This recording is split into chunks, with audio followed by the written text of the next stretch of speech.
మొత్తంగా తెలంగాణ మొత్తంలో 136 కౌంటింగ్ సెంటర్స్లో పోస్టల్ బ్యాలెట్స్ని లెక్కించబోతున్నారు. మొత్తానికైతే ఎర్లీ ట్రెండ్స్ ఉదయం 9 నుంచి 10 గంటల మధ్య ఎర్లీ ట్రెండ్స్, ఇటు పోస్టల్ బ్యాలెట్స్కి సంబంధించిన ఎర్లీ ట్రెండ్స్ రాబోతున్నాయి. ఇటు స్టేట్ ఎలక్షన్ కమిషన్ రూల్స్ ప్రకారం మొదటగా పోస్టల్ బ్యాలెట్స్ని కౌంట్ చేస్తారు, వాటిని ట్యాబులేట్ చేస్తారు. దాని తర్వాత రెగ్యులర్ బ్యాలెట్స్ని కౌంట్ చేయడం, దాని తర్వాత ఫస్ట్ రౌండ్ని ఓపెన్ చేస్తారు, వార్డ్ వైజ్ కౌంటింగ్ని స్టార్ట్ చేయబోతారు. సో మొత్తం మీద ఇటు స్టేట్ ఎలక్షన్ కమిషన్ రూల్స్ ప్రకారం ఇటు పోస్టల్ బ్యాలెట్స్ని ఒక్కసారి మనం కంపారిటివ్గా చూస్తే కనుక 2026లో అత్యధికంగా ఇటు 2026లో పోస్టల్ బ్యాలెట్ ఓట్స్ నమోదైనట్టు తెలుస్తుంది. దీంట్లో ప్రధానంగా ఇటు పోలింగ్ స్టాఫ్, అలాగే పోలీసు అధికారులు, అలాగే సీనియర్ సిటిజన్స్ 80 వయసుకు మించిన వాళ్ళు కొంతమంది పోస్టల్ బ్యాలెట్ ఫెసిలిటీని యూజ్ చేసుకున్నట్టు తెలుస్తుంది. మొత్తానికైతే ఫస్ట్ టైం అనుకోవచ్చు. ఫస్ట్ టైం ఇప్పుడు లార్జ్ స్కేల్లో మున్సిపల్ పోల్స్లో పోస్టల్ బ్యాలెట్స్ని వాడినట్టు తెలుస్తుంది. సో దీనికి సంబంధించి మరింత అప్డేట్ తీసుకునే ప్రయత్నం చేద్దాం. ఖమ్మం నుంచి మా ప్రతినిధి ఉదయ్ ఉన్నారు. ఉదయ్తో మాట్లాడి తెలుసుకునే ప్రయత్నం చేద్దాం. ఉదయ్, చెప్పండి, ప్రస్తుతానికి పోస్టల్ బ్యాలెట్స్ లెక్కింపు స్టార్ట్ అయిపోయింది. సో మరి కాసేపట్లో ఇటు పోస్టల్ బ్యాలెట్స్కి సంబంధించిన రిజల్ట్స్ వచ్చే అవకాశం ఉందా? ఇటు ఎర్లీ ట్రెండ్స్ ఏ సమయానికి వచ్చే అవకాశం ఉంది?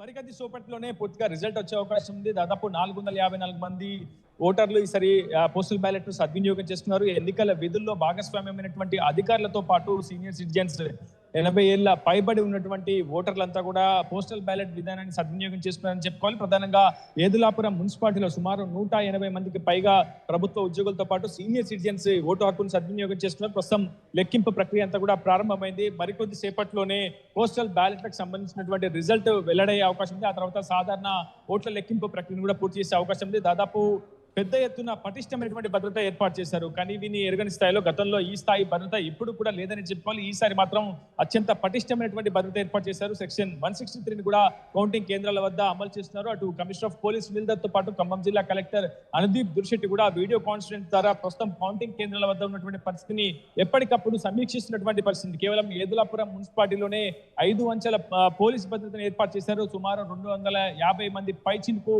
పోలీసులు కూడా ఏర్పాటు చేశారు. మంత్రి పొంగులేటి శ్రీనివాస్ రెడ్డి ప్రాతినిధ్యం వహించినటువంటి పాలేరు నియోజకవర్గంలోని ఏదులాపురం మున్సిపాలిటీతో పాటు అదేవిధంగా భద్రాద్రి కొత్తగూడెం జిల్లాలో కొత్తగూడెం కార్పొరేషన్ ఫలితం పైన చాలా పెద్ద ఎత్తున అన్ని రాజకీయ పార్టీలు కూడా విస్తరించాయి. త్రిముఖ పోటీ ఈసారి మున్సిపాలిటీలో నెలకొంది. ప్రధానంగా కొత్తగూడెం కార్పొరేషన్ కి సంబంధించి కాంగ్రెస్, బీఆర్ఎస్, సిపిఐ మధ్య చాలా పెద్ద ఎత్తున పోటీ నెలకొనగా అటు పాలేరు నియోజకవర్గం ఏదులాపురం మున్సిపాలిటీ పరిధిలో కాంగ్రెస్, బీఆర్ఎస్ అదేవిధంగా కామ్రేడ్ల మధ్య తీవ్రమైనటువంటి పోటీ నెలకొంది. ఈసారి ఒంటరిగానే కాంగ్రెస్, సిపిఐ కూడా బరిలో నిలిచాయి. వేర్వేరుగానే అభ్యర్థులు నిలబెట్టాయి. గత అసెంబ్లీ, పార్లమెంట్ ఎలక్షన్ లో కలిసి పోటీ చేసినటువంటి కాంగ్రెస్, సిపిఐ మాత్రం ఈసారి ఒంటరిగానే పోటీ చేశాయి. పూర్తిగా పొత్తుల ఎత్తులు కుదరకపోవడంతో పూర్తిగా వేర్వేరుగా పోటీ చేశామని అధికారులు కూడా స్పష్టం చేశారు. అటు ప్రజాపాలన పేరిట విస్తృతమైనటువంటి సంక్షేమాన్ని అందిస్తున్నామని చెప్పి అటు ప్రభుత్వం చెప్పుకొచ్చే ప్రయత్నం చేసింది. అధికార కాంగ్రెస్ కూడా విస్తృతంగా ప్రచారం నిర్వహించింది. అటు కాంగ్రెస్ ప్రభుత్వ వైఫల్యాలు కావచ్చు, పార్టీ వైఫల్యాలను ప్రజల్లోకి తీసుకెళ్లి బీఆర్ఎస్ కూడా విస్తృతమైనటువంటి ప్రచారాన్ని కొనసాగించింది. రాబోయే కాలంలో తామే అధికారంలోకి తిరిగి వస్తామన్నటువంటి భరోసాను అటు ప్రజల్లో నింపుతూనే ఖచ్చితంగా బీఆర్ఎస్ కు అవకాశం ఇవ్వాల్సిందిగా బీఆర్ఎస్ నేతలంతా కూడా విస్తృతమైనటువంటి ప్రచారం నిర్వహించారు. కాంగ్రెస్ ను కూడా ఉనికిని నిలుపుకునే ప్రయత్నమే చేశారని చెప్పుకోవాలి. ఇకపోతే ఈసారి మున్సిపాలిటీ ఎన్నికల్లో బీజేపీ కూడా విస్తృతమైనటువంటి ప్రచారం నిర్వహించింది. స్వయంగా బీజేపీ రాష్ట్ర అధ్యక్షుడు మాజీ ఎమ్మెల్సీ రామచంద్రరావు కూడా విస్తృతమైనటువంటి ప్రచారం నిర్వహించారు. ఇకపోతే జనసేన పార్టీ తరఫున కూడా ఈసారి అభ్యర్థులను బరిలో నిలపడం అందరినీ కూడా ఆసక్తికి గురి చేసిందని చెప్పుకోవాలి. దాదాపు చాలా చోట్ల రాష్ట్ర వ్యాప్తంగా సుమారు 300 పైగా స్థానాల్లో ఈసారి జనసేన పార్టీ కూడా అభ్యర్థులను నిలిపింది. ఇక బీజేపీ కూడా విస్తృతమైనటువంటి ప్రచారం నిర్వహించింది. దాదాపు అన్ని వార్డుల్లో కూడా తమ పార్టీ అభ్యర్థులను బరిలో నిలిపింది. కానీ ఈసారి రిజల్ట్స్ ఏ విధంగా ఉంటాయి, ఎవరికి అనుకూలంగా ఉంటాయని మాత్రం వేచి చూడాల్సింది. అతి చేసినటువంటి గ్రౌండ్ రిపోర్ట్ లో కూడా దాదాపు 95 పైగా స్థానాలు ఒక ఖమ్మం జిల్లాలో. రైట్, బ్రేకింగ్ న్యూస్ చూస్తున్నాం. ఇటు నిజామాబాద్ కార్పొరేషన్ లో లీడ్ లో ప్రస్తుతానికి బీజేపీ దూసుకెళ్తున్నట్టు తెలుస్తుంది. 3 డివిజన్లో బీజేపీ అభ్యర్థులు ముందంజలో ఉన్నారు. చెరో డివిజన్లో ముందంజలో ఉన్నట్టు తెలుస్తుంది. సో మొత్తం మీద ఒక్కసారి నిజామాబాద్కి సంబంధించిన కార్పొరేషన్లో బీజేపీ హవా చూపిస్తుంది. ఇటు లీడులో దూసుకెళ్తుంది బీజేపీ అన్నట్టు తెలుస్తుంది. 3 డివిజన్లలో బీజేపీ అభ్యర్థులు ముందంజలో ఉన్నారు. చెరో డివిజన్లో లీడ్లో దూసుకెళ్తున్నారు ఇటు కాంగ్రెస్ మరియు బీఆర్ఎస్. మొత్తం మీద ఇటు నిజామాబాద్కి సంబంధించిన లేటెస్ట్ అప్డేట్, లేటెస్ట్ రిజల్ట్స్ అనుకోవచ్చు. ఇటు 3 డివిజన్స్లో బీజేపీ లీడ్లో ఉంది. అలాగే చెరొక డివిజన్లో ఇటు కాంగ్రెస్ అలాగే బీఆర్ఎస్. సో మొత్తం మీద ఇటు నిజామాబాద్కి సంబంధించిన కార్పొరేషన్కి సంబంధించిన లేటెస్ట్ అప్డేట్. సో ఒక్కసారి మనం చూడొచ్చు, ఇటు 3 డివిజన్స్లో మాత్రం బీజేపీ హవా చూపిస్తుంది. ఉత్తర తెలంగాణ అనుకోవచ్చు, ఒక రకంగా బీజేపీ లీడ్లో ఉంది అక్కడ. ఇటు బార్డర్ స్టేట్, ఇటు మహారాష్ట్రకు సంబంధించిన పాలిటిక్స్ ఇన్ఫ్లుయెన్స్ చాలా క్లియర్గా కనిపిస్తుంది. ఇటు ఆదిలాబాద్ అలాగే నిజామాబాద్ ఈ జిల్లాల్లో బీజేపీ ముందంజలో ఉండే అవకాశం ఉంది. దానికి ఎగ్జాంపుల్ అనుకోవచ్చు, ఇటు ఓపెనింగ్ బోని కొట్టిందని కూడా చెప్పుకోవచ్చు. ఇటు నిజామాబాద్లో ప్రస్తుతానికి ఇటు బీజేపీ లీడ్. అలాగే 2 డివిజన్లో మనం చూస్తే కనుక 3 డివిజన్స్లో బీజేపీ లీడ్లో ఉంది. 2 డివిజన్స్ మనం ఇండివిజువల్గా దీనికి సంబంధించి మరింత అప్డేట్ తీసుకునే ప్రయత్నం చేద్దాం. ఇటు మా ప్రతినిధి నిజామాబాద్ నుంచి ఇటు గంగారెడ్డి ఉన్నారు, గంగారెడ్డితో మాట్లాడి తెలుసుకునే ప్రయత్నం చేద్దాం. గంగారెడ్డి చెప్పండి, నిజామాబాద్లో ప్రస్తుతానికి ముందంజలో బీజేపీ హవా చూపిస్తుందనుకోవచ్చా? ఇటు ఉత్తర తెలంగాణ ఎస్పెషలీ నిజామాబాద్, ఆదిలాబాద్ ఈ జిల్లాల్లో బీజేపీ హవా ఎగ్జాంపుల్ అనుకోవచ్చా? కళ్యాణ్, ఏదైతే కౌంటింగ్ ప్రక్రియ ప్రారంభమైంది, కౌంటింగ్ సంబంధించిన ఏజెంట్లందరూ లోపలికి 8 గంటలకు కౌంటింగ్ ని ప్రారంభించారు ఎన్నికల అధికారి. పూర్తి స్థాయిలో దానికి అందరికీ సంబంధించి ఇదే మనం నిజామాబాద్ కార్పొరేషన్ లో ఉన్నాం, పాలిటెక్నిక్ కళాశాలలో కౌంటింగ్ జరుగుతుంది. దీనికి అంతర్గతంగా ఇప్పటికే బీజేపీ శ్రేణులందరూ కూడా సంతోషం వ్యక్తం చేశారు. ఎందుకంటే గతంలో కంటే ఈసారి ఎక్కువగా సీట్లు వస్తాయని చెప్పి బీజేపీ ఊహిస్తుంది. కానీ ఇక్కడ పరిస్థితి సైలెన్స్ ఓటు పడడంతో పరిస్థితి కొంచెం భిన్నంగా ఉందనే చెప్పొచ్చు. నిజామాబాద్ కార్పొరేషన్ లో పూర్తి స్థాయిలో గతానికంటే ఈసారి కొంత భిన్నాభిప్రాయాలే వ్యక్తమయ్యే అవకాశం లేదు. ప్రతి ఒక్కరు కూడా మార్పు అనేది కోరుకునే పరిస్థితిలో ఉన్నది. ఏదేమైనప్పటికీ నిజామాబాద్ ఉమ్మడి జిల్లా వ్యాప్తంగా 7 మున్సిపాలిటీలు, ఒక కార్పొరేషన్. కామారెడ్డిలో ఇప్పటికే 49 డివిజన్లకు గాను మనం ఆర్టీవీ ఇప్పటికే మనం పూర్తి స్థాయిలో సమాచారం ఇచ్చాం. దానికి అంతకు సంబంధించి ఆర్టీవీ ఇచ్చిన నివేదిక ఖచ్చితంగా ఏదైతే ముందస్తుగా ఇచ్చిన సమాచారం మేరకు ఆర్టీవీ ప్రత్యేకంగా ముందే ప్రకటించింది ఏ పార్టీకి ఎన్ని సీట్లు వస్తాయనే కోణంలో. అదే అందులో భాగంగానే పూర్తి స్థాయిలో నిజామాబాద్ జిల్లాలో కాంగ్రెస్ పార్టీ, బీజేపీ పార్టీలో హవా కొనసాగిందని చెప్పాలి. మొత్తానికి చూసుకుంటే నిజామాబాద్ కార్పొరేషన్ లో ఇప్పటికే మనం బీజేపీ పార్టీకి 24 సీట్లు వస్తాయని చెప్పింది ఆర్టీవీ ముందస్తుగానే. అందులో భాగంగానే అదే కోణంలో కూడా బీజేపీ శ్రేణులు మరింత కొన్ని సీట్లు ఎక్కువగా వచ్చే అవకాశాలు ఉన్నాయని చెప్పి భావిస్తున్నారు. మరోవైపు కామారెడ్డి మున్సిపాలిటీలో 49కి 26 సీట్లు కాంగ్రెస్ కు వచ్చే అవకాశం లేదు, 13 బీజేపీకి వచ్చే అవకాశాలు ఉన్నట్లు తెలుస్తుంది. బీఆర్ఎస్ కి 8 సీట్లు, ఎంఐఎం 1, ఇండిపెండెంట్ కు 1 వచ్చే అవకాశాలు ఉన్నట్లు తెలుస్తుంది. ఎదిగితే ముందస్తుగా మనం ఆర్టీవీ ముందే ఫలితాలు ఎగ్జిట్ పోల్ అంచనా వేసింది. అందులో భాగంగానే పూర్తి స్థాయిలో నిజామాబాద్ కార్పొరేషన్ లో కొంచెం బీజేపీ ముందంజలో ఉంటుందని భావించాం. సింగిల్ లార్జెస్ట్ పార్టీగా అయితే నిజామాబాద్ కార్పొరేషన్ లో బీజేపీ ఉండే అవకాశం లేదు. ఎల్లారెడ్డిలో కాంగ్రెస్ పార్టీ హవా కొనసాగింది. ఎందుకంటే ఆ ఓటర్ల మీరు ఒక్కసారి లైన్ లో ఉండాలి. అలాగే ఒక్కసారి మనం చూస్తే నిజామాబాద్ కార్పొరేషన్ లో ఇటు 4 డివిజన్స్ లో ప్రస్తుతానికి ఇటు బీజేపీ హవా చూపిస్తుంది. 4 డివిజన్స్లో లీడ్లో ఉంది. ఒక్క డివిజన్లో కాంగ్రెస్, అలాగే మరొక డివిజన్లో ఇటు బీఆర్ఎస్. మొత్తంగా నిజామాబాద్కి సంబంధించి మనం చూస్తే కనుక 60 డివిజన్స్లోంచి ఇప్పుడు ప్రస్తుతానికి 6 డివిజన్స్ అప్డేట్ వచ్చింది. 6 డివిజన్స్లో ఇటు 4 డివిజన్స్లో ఇటు బీజేపీ హవాని చూపిస్తుంది. దీనికి సంబంధించి మరింత అప్డేట్ తీసుకునే ప్రయత్నం చేద్దాం. ఇటు మా ప్రతినిధి గంగారెడ్డి ఉన్నారు నిజామాబాద్ నుంచి. ఇటు గంగారెడ్డి, 4 డివిజన్స్లో ఇటు బీజేపీ హవాని చూపిస్తుంది. అలాగే ఒక్క చోట ఇటు బీఆర్ఎస్, మరొక చోట ఇటు కాంగ్రెస్ లీడ్లో ఉంది. మరిన్ని డివిజన్స్లో కూడా బీజేపీ హవా చూపెట్టబోతుందా?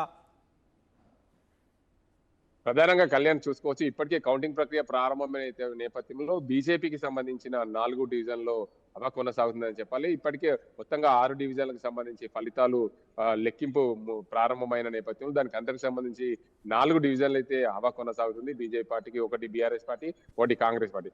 మరింత హవా కొనసాగే అవకాశాలు ఉన్నట్లు తెలుస్తుంది. కౌంటింగ్ ప్రక్రియ వేగవంతమైన కొద్దీ డివిజన్ల వారీగా ఫలితాలు వెలువడతాయి కాబట్టి అందులో భాగంగానే పూర్తి స్థాయిలో దీనికి అంతకు సంబంధించి కౌంటింగ్ ప్రక్రియ ఇంకా వేగవంతం అవుతే ఏ పార్టీకి ఎంత లీడ్ లో ఉంటుందనే చెప్పే అవకాశాలు ఉంటాయి కదా.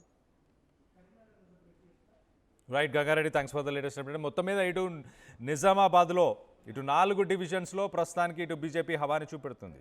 కాంగ్రెస్ ఒక చోట, అలాగే బీఆర్ఎస్ ఒక చోట అనుకోవచ్చు. ఇటు ఉత్తర తెలంగాణకు సంబంధించి ఇటు బ్యాలెట్ పోస్టల్ బ్యాలెట్స్కి సంబంధించి రిజల్ట్స్లో కూడా చాలా క్లియర్గా ఇటు అడ్మినిస్ట్రేటివ్ అంటే గవర్నమెంట్ ఎంప్లాయీస్ ఇటు పోలీసు వ్యవస్థ కావచ్చు, అలాగే గవర్నమెంట్కి సంబంధించి ఫైర్, అలాగే ట్రాన్స్పోర్ట్, అలాగే ఈ విధుల్లో పాల్గొన్న గవర్నమెంట్ అఫీషియల్స్, గవర్నమెంట్ ఎంప్లాయీస్ వీళ్ళందరూ కూడా ఇటు చాలా క్లియర్గా వాళ్ళ అభిప్రాయాలని, వాళ్ళ అభిరుచిని చాలా క్లియర్గా ఇటు బీజేపీకి మొగ్గు చూపిస్తున్నారు. ఇటు నిజామాబాద్ జిల్లాలో అన్నట్టు చాలా క్లియర్గా అర్థమవుతుంది. ఒక్కసారి మనం చూస్తే కనుక ఇటు రెగ్యులర్ బ్యాలెట్స్లో వచ్చే రిజల్ట్స్ కూడా మనం చూస్తున్నాం. ఇటు 4 డివిజన్స్లో ఇటు బీజేపీ ముందంజలో ఉంది. అలాగే 2 డివిజన్స్ అంటే ఒక్కొక్కటి, ఇటు బీఆర్ఎస్ ఒక డివిజన్, అలాగే ఇటు కాంగ్రెస్ మరొక డివిజన్లో ఉన్నట్టు తెలుస్తుంది. సో మొత్తం మీద ఇటు నిజామాబాద్కి సంబంధించి కార్పొరేషన్కి సంబంధించిన రిజల్ట్స్ చూస్తున్నాం ప్రస్తుతానికి. అలాగే ఒకసారి పోస్టల్ బ్యాలెట్స్ గురించి ఒకసారి మనం మాట్లాడుకుంటే కనుక ఎంప్లాయీ పల్స్ ఎలా ఉంది, గవర్నమెంట్ ఎంప్లాయీస్ ఇటు అడ్మినిస్ట్రేషన్తోని హ్యాపీగా ఉన్నారా, ఇటు పిఆర్సీ కానీ డిఏ కానీ వీటన్నిటితోని హ్యాపీగా ఉన్నారా, ఒక్కసారి ఇటు షిఫ్ట్ ఏమైనా అపోజిషన్ వైపు షిఫ్ట్ ఉందా లేదా అనేది క్లారిటీ వస్తుంది. అలాగే సర్వీస్ ఓటర్స్ ఒక్కసారి మనం చూస్తే కనుక ఎక్కడైతే డివిజన్స్లో మార్జిన్ 50 ఓట్లకు సంబంధించిన మార్జిన్ ఉండబోతుందో అక్కడ ఈ పోస్టల్ బ్యాలెట్స్ కీలక రోల్ని ప్లే చేయబోతున్నాయి. గతంలో ఎన్నడూ లేని విధంగా ఈసారి ఇటు పోస్టల్ బ్యాలెట్స్ నమోదయ్యే నిజామాబాద్లో ఒక్కసారి మొత్తంగా మనం చూస్తే 2300 పోస్టల్ బ్యాలెట్స్ ఉన్నాయి. సో కీ రోల్ ప్లే చేయబోతున్నట్టు తెలుస్తున్నాయి కొన్ని డివిజన్స్లో మాత్రం. మొదటగా ఇటు ఒక్కసారి నిజామాబాద్ మనం చూస్తే కనుక ఇటు మొదటి రౌండ్స్లోనే ఎర్లీ రౌండ్స్ 1-2 రౌండ్స్ ఇటు 1-2 రౌండ్స్లోనే చాలా క్లారిటీ వచ్చే అవకాశం ఉన్నట్టు తెలుస్తుంది. ఒకసారి లేటెస్ట్ అప్డేట్ తీసుకునే ప్రయత్నం చేద్దాం. ఇటు కరీంనగర్లో ఎలాంటి రిజల్ట్స్ ఉన్నాయి, కరీంనగర్ నుంచి మా ప్రతినిధి చంద్రశేఖర్ ఉన్నారు, చంద్రశేఖర్తో కూడా మాట్లాడి తెలుసుకునే ప్రయత్నం. ఒక్కసారి కరీంనగర్ మనం చూస్తే కనుక ఇటు చంద్రశేఖర్ ఉన్నారు, చంద్రశేఖర్తో మాట్లాడి తెలుసుకునే ప్రయత్నం చేద్దాం. చంద్రశేఖర్ చెప్పండి, ఇప్పుడు ప్రస్తుతానికి ఏ పార్టీలు ముందంజలో ఉన్నాయి, ఏ డివిజన్స్లో ఎన్ని డివిజన్స్ లెక్కింపు జరిగింది ఇప్పటిదాకా, ఒకసారి దానికి సంబంధించిన లేటెస్ట్ అప్డేట్. ఎస్ కళ్యాణ్, కొద్దిసేపటి క్రితమే అంటే ఎగ్జాక్ట్లీ 8 o'clock మాత్రమే కౌంటింగ్ ప్రక్రియ ప్రారంభమైంది. ఉదయం 5 గంటల నుంచి ఎన్నికల సిబ్బంది అంతా కూడా రావడం జరిగింది. దీనిలో భాగంగా ముందుగా పోస్టల్ బ్యాలెట్కి సంబంధించినటువంటి కట్టలు కట్టారు. ప్రస్తుతం అయితే ఆ బ్యాలెట్ పోస్టల్ బ్యాలెట్ సంబంధించినటువంటి పత్రాలని లెక్కిస్తున్నారు. దీనిలో భాగంగానే పోస్టల్ బ్యాలెట్లో ఎవరికి లీడ్ వచ్చింది, ఎవరికి ఎన్ని ఓట్లు వచ్చాయనే దానిపైన చివరిగా వాళ్ళు వెల్లడించేటువంటి అవకాశం ఉంది. ఇప్పటికి మనకు అందుతున్నటువంటి సమాచారం మేరకి చాలా ప్రాంతాల్లో కరీంనగర్ కార్పొరేషన్ పరిధిలో భారతీయ జనతా పార్టీ. రైట్ చంద్రశేఖర్, మీరు ఒక్కసారి అలానే లైన్లో ఉండండి. ఒక్కసారి నిజామాబాద్ నుంచి లేటెస్ట్ అప్డేట్ వస్తుంది. ఇటు ఎంఐఎం ఒక డివిజన్లో ముందంజలో ఉన్నట్టు తెలుస్తుంది. ఒక్కసారి మనం చూస్తే కనుక నిజామాబాద్లో ఇటు బీజేపీ 4 డివిజన్లలో, అలాగే బీఆర్ఎస్ 1, కాంగ్రెస్ 1, అలాగే ఎంఐఎం 1 డివిజన్లో, మొత్తంగా 60 డివిజన్లలో ఇప్పుడు ప్రస్తుతానికి 7 డివిజన్ల రిజల్ట్స్ వస్తున్నాయి మనకి. 7 డివిజన్లలో ఇటు 1 డివిజన్లో ఎంఐఎం, 4 డివిజన్స్లో ఇటు బీజేపీ హవాని చూపిస్తుంది, అలాగే BRS 1 division, Congress 1 division. So మొత్తంగా నిజామాబాద్ లేటెస్ట్ అప్డేట్ అని చెప్పుకోవచ్చు. ఒకసారి చూస్తే కనుక 60 డివిజన్స్లో 7 డివిజన్స్ గురించి ప్రస్తుతానికి ఇప్పుడు రౌండ్స్ మొత్తానికైతే 7 డివిజన్స్లో ఇటు ఎంఐఎం 1, కాంగ్రెస్ 1, బీఆర్ఎస్ 1, అలాగే బీజేపీ ఫుల్ స్వింగ్లో ఉండబోతుందా, ఇదే ముందంజలో ఎలాగైతే ఇప్పుడు ప్రస్తుతానికి ఉందో అదే తీరుని కంటిన్యూ చేయబోతుందా, మరి కాసేపట్లో దీనికి సంబంధించి రిజల్ట్స్ని చూసే ప్రయత్నం చేద్దాం. ఒక్కసారి ఇటు కరీంనగర్కి సంబంధించి ఒక్కసారి లేటెస్ట్ అప్డేట్ తీసుకునే ప్రయత్నం చేద్దాం. ఇటు మా ప్రతినిధి చంద్రశేఖర్ ఉన్నారు, చంద్రశేఖర్తో మాట్లాడి తెలుసుకునే ప్రయత్నం చేద్దాం. చంద్రశేఖర్ చెప్పండి, కరీంనగర్కి ప్రస్తుతానికి లేటెస్ట్ అప్డేట్ ఏంటి, కరీంనగర్లో ఎన్ని డివిజన్స్లో ప్రస్తుతానికి ఏ పార్టీ ముందంజలో ఉంది?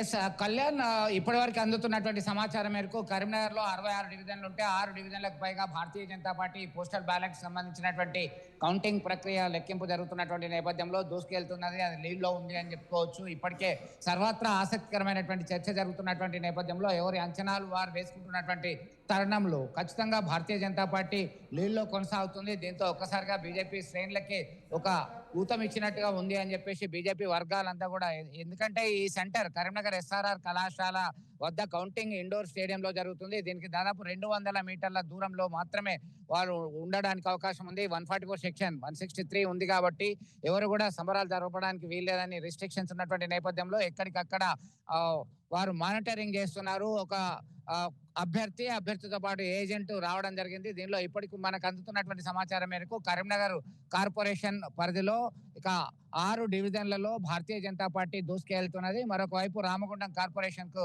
సంబంధించి 4 డివిజన్లలో ఇటు బీజేపీకి సంబంధించినటువంటి లీడ్ పోస్టల్ బ్యాలెట్ కు వచ్చేసరికి దూసుకుపోతుందని చెప్పుకోవచ్చు. ఓవరాల్ గా చూసినట్టయితే ఒక ఆశావాహ దృక్పథంతోనే ఎవరి ధీమాలో వారు ఉన్నటువంటి పరిస్థితి. మొత్తం మీద కొన్ని గంటల్లోనే దాదాపుగా ఈ 66 డివిజన్లకు గాను దాదాపు 30 డివిజన్లకు పైగా 3 రౌండ్లలోనే ఈ కౌంటింగ్ ప్రక్రియ పూర్తి అయ్యేటువంటి అవకాశం ఉంది. కేవలం 10 డివిజన్ల వరకు మాత్రమే 5 నుంచి 10 లోపలనే 4వ రౌండ్కి వెళ్ళేటువంటి అవకాశం ఉంది. కాబట్టి దీనిలో భాగంగా ఖచ్చితంగా రిజల్ట్ తొందరగానే వస్తుంది అనేటువంటి దృక్పథంతో అందరూ ఎవరి ఏర్పాట్లలో వారు ఉన్నటువంటి పరిస్థితిని గమనించవచ్చు. కళ్యాణ్, ప్రస్తుతం అయితే ఒక టెన్సివ్ సిచ్యువేషన్ తో పాటు ఆసక్తికరమైనటువంటి చర్చ జరుగుతుంది.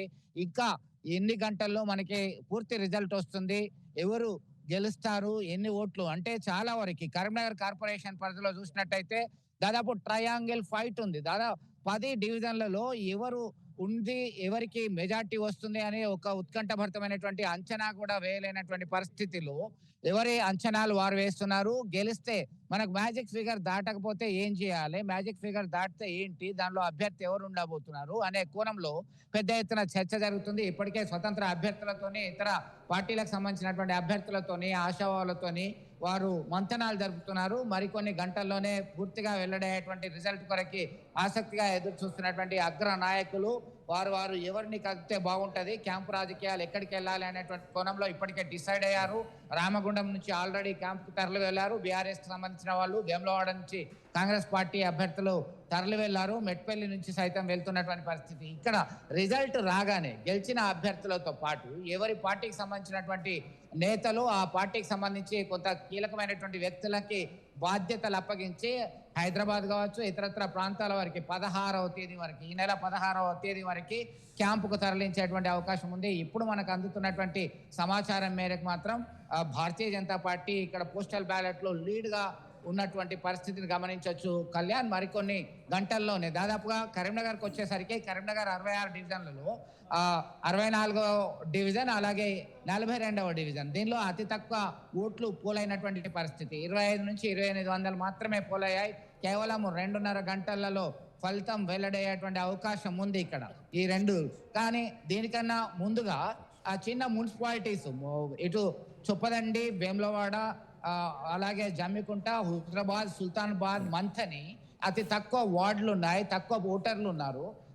రాయికల్ అండ్ ధర్మపురి ఇవి తొందరగా దాదాపు 2 hours 2 గంటల లోపలనే, 2 నుంచి 3 గంటల లోపలనే 2 గంటల వరకే అక్కడ ఫలితాలు వచ్చేటువంటి అవకాశం ఉంది. అందరి దృష్టి మాత్రం, ప్రధానమైనటువంటి కాన్సన్ట్రేషన్ మాత్రం ఇటు కరీంనగర్ కార్పొరేషన్ అలాగే రామగుండం కార్పొరేషన్ పరిధిలో ఉంది. హంగ్ వస్తే ఎట్లా, అబ్సల్యూట్ మెజార్టీ వస్తే ఎవరిని డిసైడ్ చేయాలి. ఎందుకంటే టికెట్లు ఇవ్వడం ఎంత ప్రాధాన్యత సంతరించుకుందో వచ్చిన తర్వాత మున్సిపల్ చైర్మన్ అభ్యర్థి, వైస్ చైర్మన్ అభ్యర్థి, మేయర్ అభ్యర్థి, డిప్యూటీ మేయర్ వీళ్ళని ఎంపిక చేయడానికి సైతం కసరత్తు చేయాల్సినటువంటి పరిస్థితి రాజకీయ నాయకులకి ఒక వ్యూహాలు వేయాల్సినటువంటి పరిస్థితి మనం గమనించవచ్చు. ప్రస్తుతం అయితే ఇక్కడ మనం చూస్తున్నాం ఇదంతా కూడా ఒక అలర్ట్ గా ఉన్నటువంటి పరిస్థితి గమనిస్తున్నాం. ఇదంతా కూడా ఒక 3 అంచెల భద్రతా వ్యవస్థలో 2 మార్గాలు ఏర్పాటు చేయడం జరిగింది. ప్రధానంగా 1 నుంచి 36 డివిజన్లకు సంబంధించినటువంటి అభ్యర్థులు, ఏజెంట్లు ఒక గేట్ ద్వారా వెళ్తారు. మరొక వైపు 37 నుంచి 66 వరకు ఈ పక్కన వెళ్తారు. సెంటర్ నుంచి అధికారులు, పోలీసు యంత్రాంగం వెళ్ళేటువంటి అవకాశం ఉంది. మరొక ఇష్యూ ఏంటంటే ఎన్నికల సిబ్బంది నిర్లక్ష్యపూరితంగా వ్యవహరించడంతో హుజరాబాద్ కు సంబంధించి స్ట్రాంగ్ రూమ్ కౌంటింగ్ హాల్ కి సంబంధించినటువంటి తాళాన్ని పగలగొట్టాల్సినటువంటి దుస్థితి వచ్చింది. కళ్యాణ్, దీనిపైన సర్వత్రా రాజకీయ నాయకులు, కార్యకర్తలు అక్కడ మండిపడుతున్నారు. ఇంత నిర్లక్ష్యం ఎందుకు, మీరు తాళచేలు కూడా దగ్గర పెట్టుకోవాల్సినటువంటి పరిస్థితి మీకు కనబడట్లేదా అని చెప్పేసి మండిపడుతున్నటువంటి పరిస్థితి. మొత్తం మీద ఒక హడావుడి సిచ్యువేషన్ అయితే కనబడుతుంది. రాజకీయ పార్టీలకు సంబంధించినటువంటి నేతలు అయితే ఒక ఆసక్తికరంగా ఎదురు చూస్తున్నారు. ఇప్పుడు వారికి మనకు అందినటువంటి ఫలితాల నేపథ్యంలో అయితే దీన్ని మనం ప్రత్యక్షంగా గమనిస్తున్నాం. భారతీయ జనతా పార్టీకి సంబంధించినటువంటి అభ్యర్థులు పోస్టల్ బ్యాలెట్ లో లీడ్లో దూసుకెళ్తున్నటువంటి పరిస్థితి మనం గమనించవచ్చు. కళ్యాణ్. అసలైన తొలి వెలుగు. ఫాలో వాట్సాప్ @తొలి వెలుగు official.